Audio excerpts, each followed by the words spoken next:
Hello everyone, this is Tia DeShay. It is Saturday, April 16, 2022. It is 11:57 a.m. and this is a mirrored moment message with Tia DeShay. I am Tia DeShay. I write now so others can remember later. I produce Purpose from Chaos. I am a spiritual teacher for social, generational, and personal change, and it is my intention to fulfill the scriptural mandates of Jeremiah 1:9 and Revelation 10:11. And to unfold the verse of scripture, Matthew, the 13th chapter and the 35th verse in my life, ministry, and practice. This particular message is called entitled Guiding Spirit. And I'm going to share with you how I ended up where I am today. All right. So at the age of 16, let's start. I grew up as a Jehovah Witness. My father was an elder in the religion. So that for those of you who are not familiar with the religion or the structure or the hierarchy or the organizational structure of Jehovah Witnesses, an elder is equivalent to like your pastor in a church.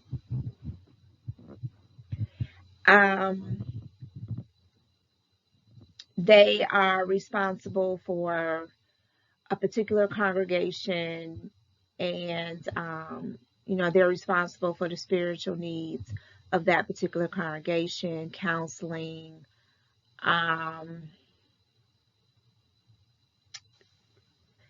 discipline, all of that stuff. So it's equivalent to a pastor. So my father, so you could say I grew up as a preacher's kid. I couldn't tell you if how he became a Jehovah Witness. I couldn't tell you. Yeah, I could say that. I couldn't tell you how he became a Jehovah Witness. He grew up as one. I don't know the story behind how his mother converted to the Jehovah Witness religion. I do know like his mother was a Jehovah Witness and she raised the children as Jehovah Witnesses, but the father was not. His father was not a Jehovah Witness, and his parents were married. But his father allowed his mother to engage, participate in the religion, and raise the children in that religion. But he himself, the father, my grandfather, was not a Jehovah Witness. So yeah. I couldn't tell you if that was my father's dream to always be an elder in the Jehovah Witness religion. If that's what he always saw himself doing, I'm really not sure. But that's what he ended up being. And I was his daughter, so I was equivalent to a preacher's kid. Up until high school, I really didn't have an issue with being a Jehovah Witness. Like, I didn't have an issue with didn't mind going door to door and all of that. It just, once I got into high school, and it's, hindsight 2020, look back on it, that's an age for everybody where you go through that stage of, worrying about being concerned, overly concerned with your peers' opinions and all that stuff. So it wasn't until I got to high school, that it was starting to become, I started to hide it. I will say I do remember times, like one time in middle school, because as Jehovah Witnesses do not celebrate birthdays, any holidays. They don't engage in anything that's considered of this world. They don't vote. They don't participate in holidays. They don't celebrate holidays, birthdays, none of that. So I remember one time in middle school, we did Secret Santa in my science class, and I participated in it. My parents didn't know, but I participated in it. I found something, a piece of jewelry, like a bracelet I had. Actually, it was a bracelet I think my grandparents gave me, and I gave it as a gift. Because I wanted to participate in Secret Santa. So yeah, I did that behind their back. But for the most part, we didn't celebrate birthdays, holidays, none of that stuff. So like I said, it really didn't become, I don't want to say an embarrassment, but maybe I was ashamed of it or fearful. It wasn't ashamed. It was fearful of people's response to Jehovah Witnesses at the time. I mean, you know, they make jokes because we knocked on people's doors and things like that. So it wasn't until middle school that I was just like, okay, you know, attempting to hide that part of me. But everybody basically, I won't say everybody, like the people that I caught the bus with to high school, they knew because they lived in the neighborhood, and obviously, you know, I've knocked on their doors, so they knew. But for the most part, I really didn't get any type of criticism or pushback or being talked about. You know, I really didn't. When I really look at it, I didn't suffer any type of persecution for being a Jehovah's Witness. I did like the fact, I did like to study. I did like to read the Bible and study the Watchtower and the Awake and read it. I had my own subscription to each magazine, and I would read it from cover to cover, and you know, have my Bible out and read the Bible scriptures with it. Like, I was very knowledgeable in the Jehovah Witness dogma. Very knowledgeable. Very knowledgeable. And I guess you could say, I won't even say I didn't have a choice. We know I had to, because I was required to do it. Like, I was required to study the Watchtower and the Wake in the Bible, or any other publications printed by the Watchtower Bible and Tract Society. I was required to do studying every day, but I didn't feel it as a chore or a burden. Like, I wanted to do it. Like, even though I had to do it, I didn't feel like I was being forced to do it, if that makes sense. So, my entire childhood was, you know, going to Kingdom Hall on Wednesdays. Thursdays was Bible study. And for a few months, we actually had Bible study at our home in our basement. Like, people would come to our home, and we would do Bible study. And Bible study is basically the Watchtower and Bible and Tract Society would say, would assign a particular book that we had to go through as a group. It's like a congregation, and then within that congregation, they broke, based on where you lived, they broke you off into groups, and then you were assigned an elder, and you would go. That elder would have Bible study with that particular group. So sometime, and what at that time, it would be at people's houses. I don't know how it is now, but we would go through whatever book was assigned by the Watchtower Bible and Tract Society for that month. We would go through that book for that month, or however long it would take us. We would go through that book from cover to cover, every page of the book, and it was like for an hour. So however many pages we could cover in an hour time, and then, you know, the elder, my father, would ask questions, and you would answer to test people's knowledge about, you know, what they've read, their insights about what they read and things like that. So on Wednesday, we all came together as a congregation on Wednesdays. And Wednesdays was there was a talk. They called it a talk. In church, you would call it a sermon. They gave a talk on Wednesday. The elder would give a talk. And it was more than one elder in the congregation. I think the congregation I belong to, it may have been including my father. It may have been, if I remember, maybe 3 or 4 elders. Because we had a large congregation, so probably like 3 or 4 elders.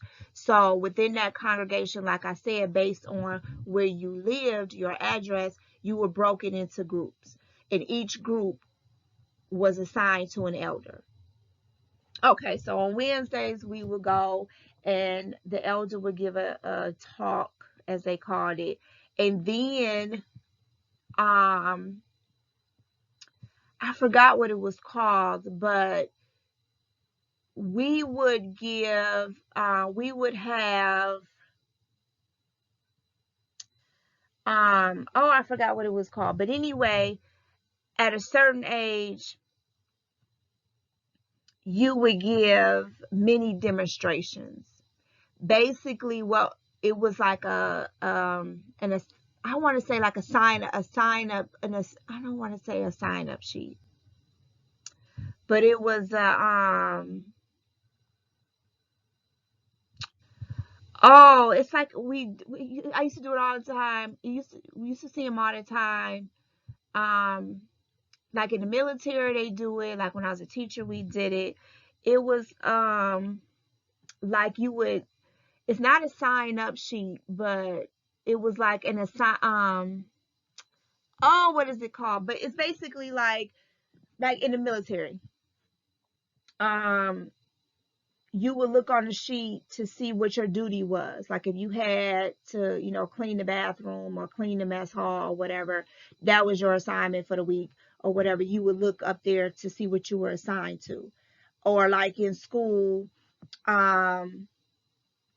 if we were doing group work, I would make I would post on the bulletin board like, okay, this group is going on this day, so, and list the group members on there. So it was like that. It was like on Wednesdays after the elder gave a talk, you would look on this piece of paper that was posted on the board to see if you had to give a demonstration the following week. And basically, it was like you were teaching the congregation. You had to show people how you would minister to people about the Jehovah Witness religion based on everyday scenarios. So like it was kind of like a mixture of acting and ministering, mixed together. So like they would assign you and another person. Like you would be and it was 2 people, but you would be like one person would just be like the student. Okay, I'll put it that way because I can't remember what it was called, the terms that it was called. But one person would be the student and the other person would be the teacher. And when you looked on this piece of paper to see if you were presenting the next week, it would tell you who was who. The person who was the teacher was basically being critiqued by the elder. And they would score you. They would give you feedback. So if you didn't do too well, and it was a criteria that you had to meet, and you knew what the criteria was, while you were preparing for your demonstration, because you had 1 week to do it while you were preparing for your demonstration. So after you did it, you would sit down and they would critique you and say, yeah, you did well in this area, you need improvement here, and that you have to go back if you didn't get like basically a good or better or higher in each category, you had in all the categories, then you would have to come back until you improved. Okay. So that for like the men in the religion, if they wanted to become like an elder, I forgot what was between, well, I forgot what it was that you was promoted to before you became an elder. But for like the men in the congregation, when they gave their talks, because the men, it would be single. They like the elder would give the talk first on Wednesday, and then it would be a mixture between men and women. So like the men would just give a talk. They would look on the board and say, oh, okay, next week I'm supposed to give a talk. I'm supposed to give a message, a sermon. And then they would be critiqued by the elder after they finish. It was like a speech. It reminded me of speech class. That's what it reminded me of. But they would give a speech, and they would have 5 minutes to deliver it, and then the elder would critique them. They already knew what the criteria was. They would tell them, okay, you did good in this category, you did excellent in this category, you need to improve here. And so for a man in the Jehovah Witness faith, if they wanted to advance to an elder or to hold some type of leadership position, then those talks, those mini sermons or 5-minute speeches was one of the criteria to determine whether they were going to advance in a leadership position within the religion. For the women, it wasn't really, there was no end game to it. Like, it just helped you become a better minister in the field. So when you gave those demonstrations, it just helped you become a better minister in the field. So those were 5 minutes long. They were timed. So it was basically, I got experience in speech before I actually took speech. So obviously speech was not a problem for me once I got into high school, because I had been doing it pretty much all of my life up until that point as a Jehovah Witness. Like, I had been given demonstrations, and I had to come up with a scenario with I had to basically paint a picture. Like I said, it's kind of like acting. You paint a picture like I'm at the grocery store standing in line, and someone says something, and I use that as a segue to talk about the Jehovah Witness faith and to talk about the God Jehovah. And all that would be like, I would literally, like, when I was assigned to do my demonstration, I would write it all out, because what we had to do was you had to write it out, and whoever your student was, or the person that you were supposed to be teaching, because I can't remember what they were called, but you had to practice with them. Like, they looked on the bulletin board and they saw their name too. So to them, it was not like, if they were the student, that was easy. You really wanted to be the student and not the teacher, because the student, all they had to do was just read what was on your cards. Like, you had to come up with everything. You had to come up with the scenario. You had to come up with what you were going to say, what they were going to say. Like, everything was written on the card. So I would write my name, I was actually getting trained in script writing and didn't even know it. So, because on the cards, I would say, this is the setting. This is what's taking place. We're at a grocery store. I'm standing in line, and such is standing in line behind me. And then they say, and then I would write on the card what they say. Okay. So, after I wrote it all out, I would have to call the person, and we would, practice it. we would practice it. So, you know, we would practice, we would go back and forth. So by the time the day came, that Wednesday came, where we actually had to do it in front of the congregation, you know, we were prepared. Now the goal was to know it by heart. The goal was not to be so tied down to your note cards, because you were judged on that.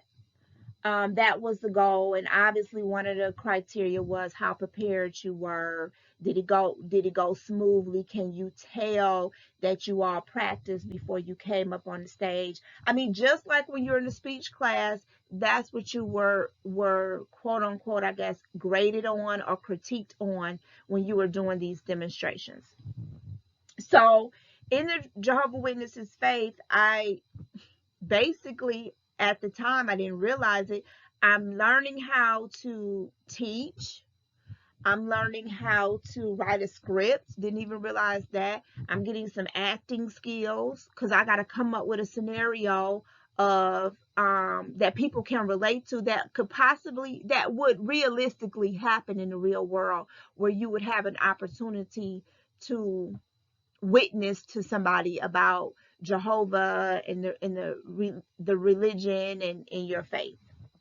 Had to come up with that. So I'm getting, you know, training and speak and giving speeches, and eye contact, and writing scripts, and teaching. Like I'm basically sharing with the congregation, hey, if you're ever in this scenario, this is how you can witness and tell people about your God Jehovah. So like I said, it wasn't like, I actually enjoyed that. Like I enjoyed it. It wasn't a big thing. You know, I did start feeling some anxiety once I got to high school. But looking back on it, besides a few jokes, you know, that the other kids that I caught the bus with would say about me, it wasn't bad at all. And as you just heard, I learned some valuable skills as a Jehovah's Witness. So at the age of 16, and I'll share this in another video, because I always share my story from 2 points of view, the personal and then the spiritual. So at 16, I was kicked out of the home, and that is when I was just like, I was done with religion. I was just done with religion, because I could not understand at 16 years old. I grew up as a Jehovah's Witness, and you know, I'm looking at my parents, and I'm looking like, you know, my father is an elder, and you claim, you know, yeah, both my parents, you claim you love God, and you know, you do all of this for the church, or not for the church, but it's because it's not a church. You do all this for the Kingdom Hall. You're a leader, and yet you do this to your own daughter. So I was just like done with religion and God. From the age of 16, I'm gonna say to about 25, I didn't pick up a Bible, none of that. I went to church a few times.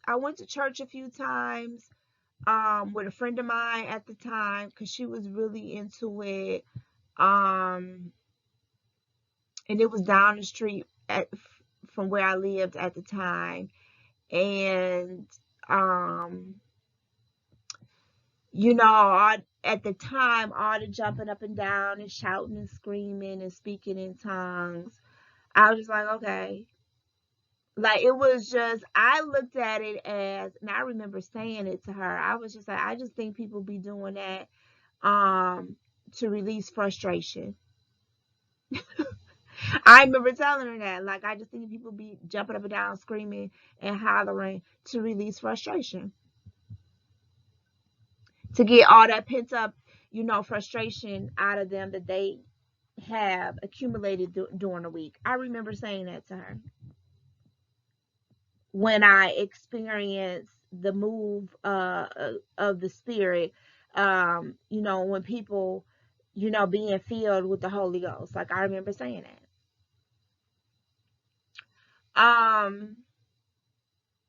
And the interesting thing about it is when I went to church, and that was like my first time ever going to a church with her. Because as Jehovah's Witnesses, you don't go to any other churches. You only go to the Kingdom Hall. So with her, and I was probably like 17, 18 years old. And, I went to a church for the first time. And the interesting thing about it wasn't anything weird about it. Like, I didn't feel weird when I went. I didn't feel out of place. I almost felt like it was natural. Like, I was supposed to be there. Like, yeah, I felt comfortable. Like, I didn't feel like anything out of the ordinary. Considering that I had never been in a church before, had never experienced anything outside of the Jehovah's Witness faith. Like, it just felt natural. So I did that for a couple of times with her. And then, like I said, I didn't walk back into another church until around 25, 26 maybe. Like, let me see. I remember I had finished undergraduate and I was getting my master's at the time. I remember exactly where I was living. I was living on the east side of Detroit, toward the downtown area. I was living in the east side over, and I wasn't too far from downtown Detroit, but I was living on the east side in an apartment. And I remember it was a Sunday, and I was sitting. Now, mind you, my first experience with hearing, quote unquote, an audible message from Spirit, from God, was when I was 16. And I remember exactly what I had on. I was at the Kingdom Hall, and I was walking out of the side door. And as a matter of fact, the Kingdom Hall I was at, I remember the Kingdom Hall that I attended when I was young, till about a teenager, was on 7 Mile in Detroit, like a few blocks off the Southfield Freeway. It wasn't too far from where I grew up at, because I remember some days we walked to the Kingdom Hall on Wednesdays. Yeah, we walked to the Kingdom Hall on Wednesdays, so it wasn't too far from where I was at. And then after that, that building got too small for us because we started growing, so we needed more space. And I don't know if they still do this, but at the time, Jehovah's Witnesses were known for building Kingdom Halls in one weekend. And the Kingdom Hall that we ended up moving to was on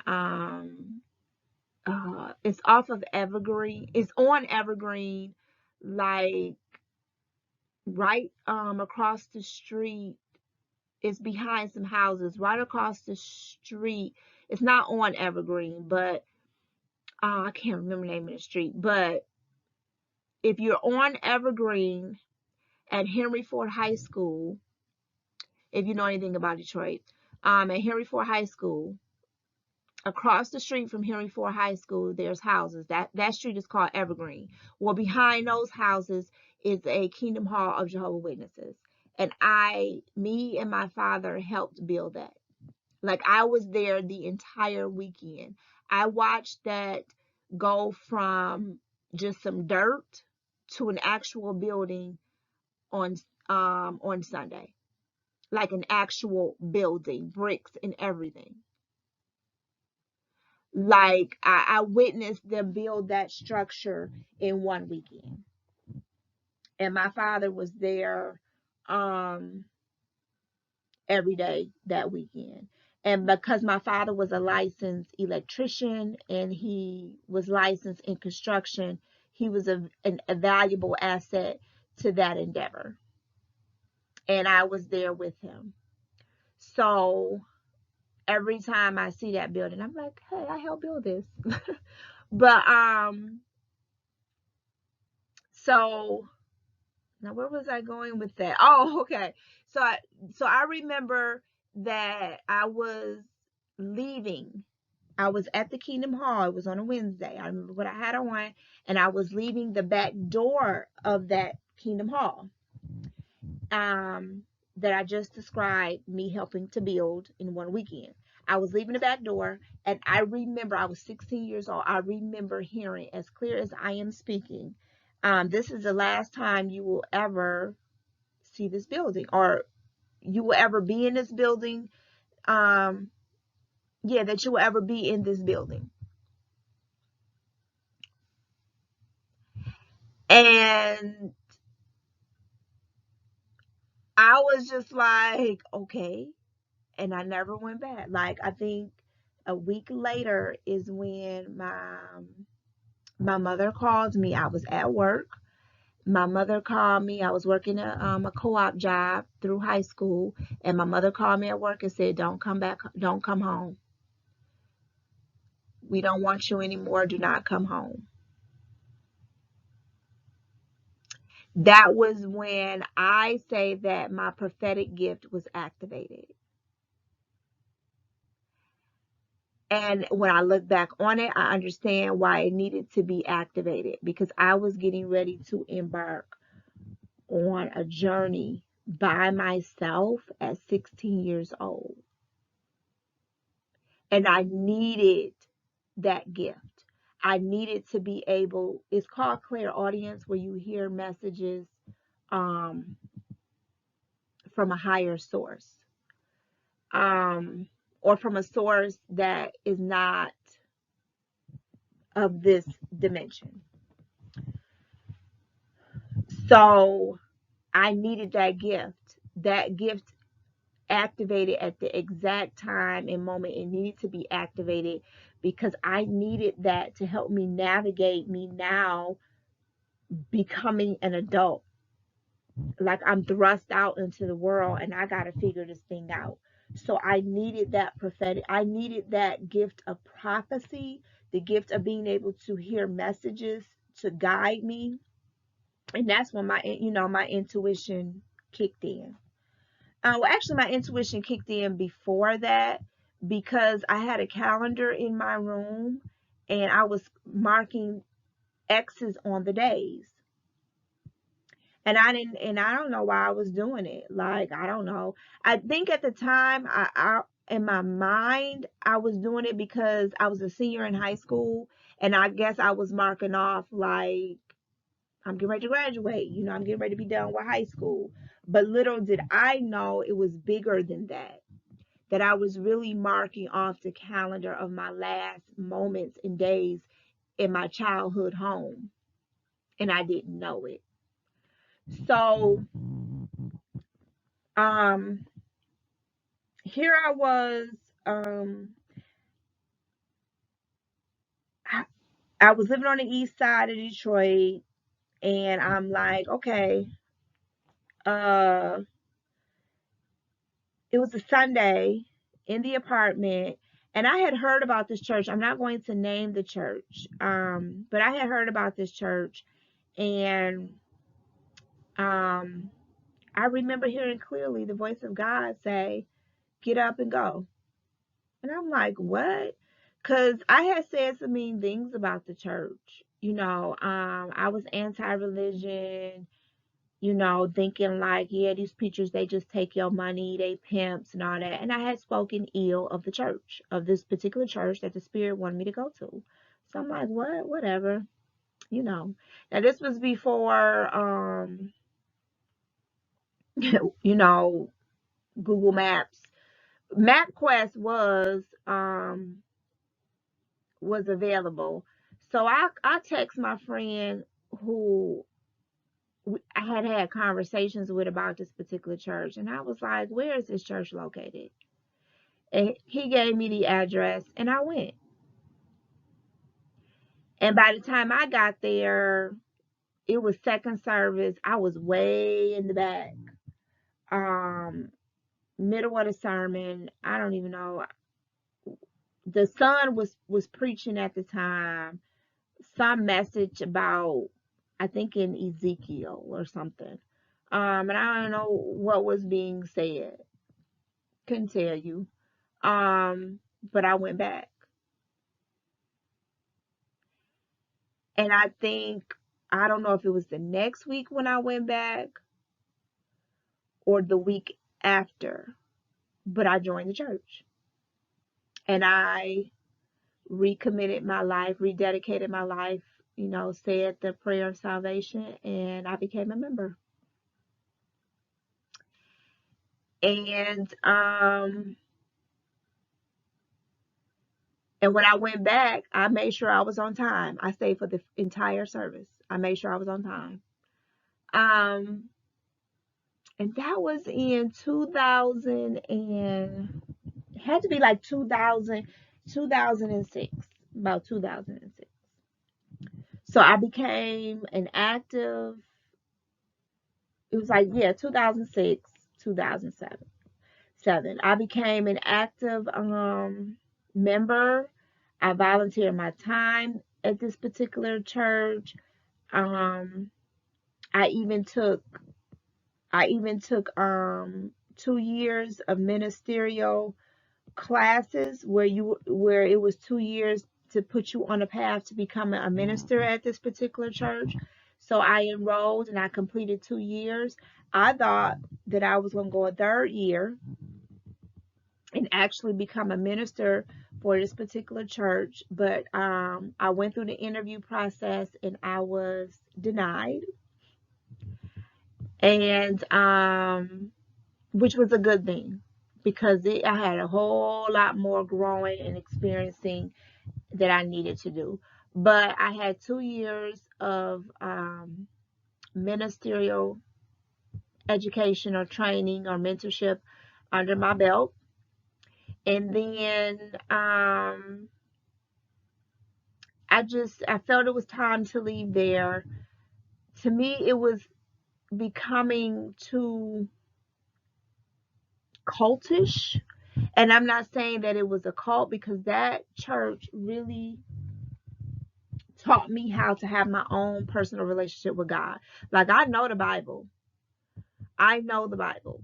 So when people be trying to talk that Bible stuff with me, I just laugh in my head, because I know the Bible. That church taught me how to divide the word of God, and to really interpret and sit with the word, with the Bible, and meditate on it and get the revelation directly from God about what I was reading. Like, that church really taught me that.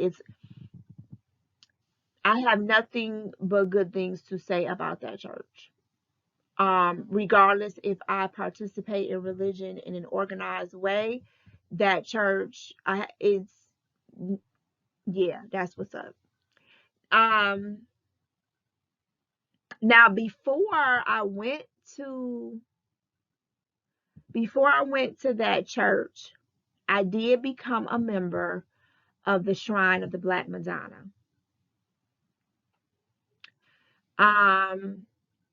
And that particular church, it focuses on it has a lot of Catholicism integrated in it, and it presents the Bible from a Pan-African point of view. And I enjoyed it, because I'm to this day, I'm ultra black, like ultra black, black all day. And I truly enjoyed it. It's just that it was just restricting. Like, we had to wear a certain uniform, we had to wear certain colors. Basically, we had to be in uniform whenever we attended church. And I was just like, I just wasn't into that. Like, I should be able to come as I am. You know what I'm saying? Like, I just felt like trying to put me into a mold or a certain stereotype, or I wasn't feeling that. So I was just like, nope, I'm done. But um nothing negative to say. Like, all of the churches that I belonged to, that I was a member of, I have nothing negative to say. Like, they serve their purpose for the moment. Like, I attended that church, and when I look back on it, it was to meet certain people, to be connected to certain people. So, it served its purpose. And I did like the fact that how they blended Catholicism with Pan-Africanism. I enjoyed that. I thought that was very interesting. So after that, then I went to the church where I said on that Sunday I heard, God speak to me. So I became a member of that church, went to ministerial school, thought I was going to become a minister there, didn't work out. And then it just became like everybody wanted to be on staff there. Everybody wanted to be a minister there. And it was just like, but, everybody thought they was just called to the ministry. And I'm looking like, but, you could be called to do other things. It's not necessarily being on staff here at this church. And it just became too much. Like, everybody can't be called to work, to be on staff here. And I just started to just really like detach myself from that. And I ended up leaving that church because I got what I needed to get out of it. And I knew that I was going to be a minister, but that was only going to be one of the many things that I was going to do. Did I want to be on staff there and a minister there? Yes. That's why I applied to go to the third and final year of schooling, because I knew that I was supposed to be a minister.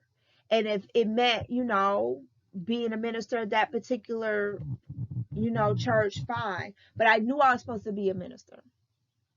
So that's why I went ahead and, applied for the third year, and it didn't work out.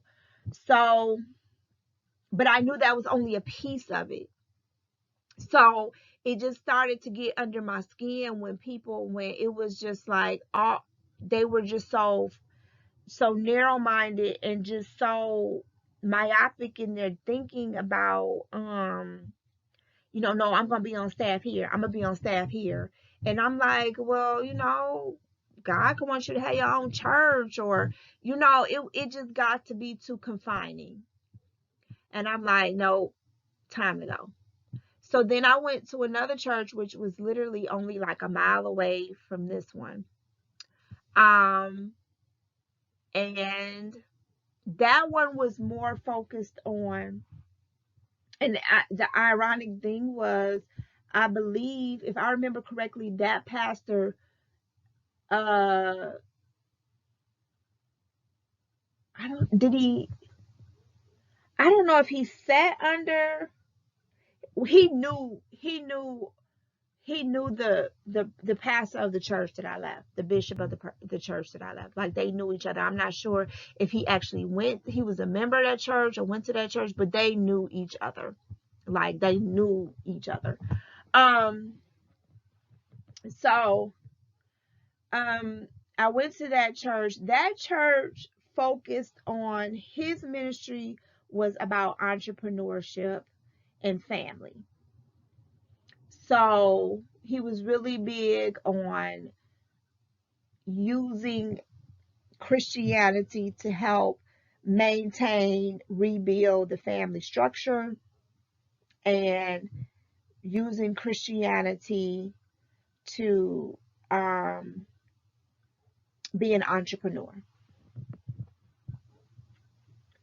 in some way, shape, or form, be some type of leader I should put it that way. To be some type of leader, even if you didn't have your own business, you should be running the company that you work for. You should be in some type of leadership position at your place of employment. Like, he really pushed that in his ministry. That was like the foundation, or the intention behind his ministry, was family and leadership in the community. That's how I put that. So I still knew I wanted to be a minister. So I specifically asked him, I was like, what do I need to do if I wanted to be a minister on staff? He was told, you got to go to our Bible training school for 2 years. And so I did that. I went to the Bible training school for 2 years. I graduated. I was chosen by my classmates to deliver the message for our graduating class. And needless to say, I didn't become a minister. So I was just like, okay, I'm done. Like, maybe this is just not the path for me. Maybe, I don't know, but I'm just like, I'm done. I'm done, going to taking these classes, and I'm done. Like, I'm done, and I'm not getting the results that I'm looking for. Like, I know I'm supposed to be a minister. So at that time, I was just like, okay. So I didn't really, my attendance started to dwindle, and you could say I took it personal. Like, once I graduated and there was no talk of ordination, you could say I took it personal. I was disappointed. I felt rejected, and I was like, okay. So my attendance began to dwindle. But this time around, I did not just cut off God altogether. I was done with religion. So I'm going to end it here, because this is like almost an hour long. It's 47 minutes. So I'm going to end it here, and then I'm going to start another video, another message about what happened once I left that particular church. So this has been Tia DeShay. This has been a Mirror Moment Message with Tia DeShay. Remember, pay attention to what you don't see, because what you don't see will help you make sense of what you are seeing. So I'll talk to you on the next video.